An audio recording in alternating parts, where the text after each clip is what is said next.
qu'on cherche ici, c'est la raison et le premier terme de chacune des suites arithmétiques suivantes. Donc, à partir de la règle, par exemple, supposons que je prends le B. La règle, c'est y est égal à x plus 6. Donc, si je veux trouver les termes de la suite, on se rappelle que les x représentent le rang et le y, c'est les termes. Donc, si je veux trouver les termes, bien, je remplace x par le rang que je cherche. Donc, si je cherche le premier terme de la suite, bien, je vais remplacer mon x par 1. Ça va faire 1 plus 6 qui donne 7. Donc, ça voudrait dire que le premier terme, c'est 7. Le deuxième, bien, je remplace mon x par 2. X 2 plus 6, ça fait 8, etc. Le troisième, ce serait 9, etc. Donc, avec ça, en ayant trouvé les termes de la suite ou les premiers termes de la suite, on va être capable de répondre à la question. Dans cette suite-là, on demande la raison. Donc, on voit ici que les bons sont de plus 1.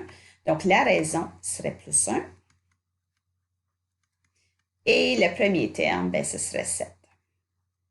Premier terme, 7. Et on pourrait faire exactement la même chose pour les autres suites qui sont là. Il s'agit de remplacer le x dans la règle par 1, 2, 3, etc.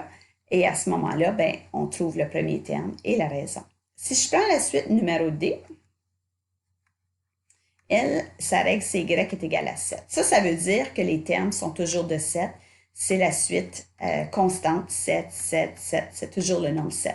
Donc, le premier terme, ce serait 7, évidemment. Et la raison, ben, ce serait 0, parce que les bons sont de 0.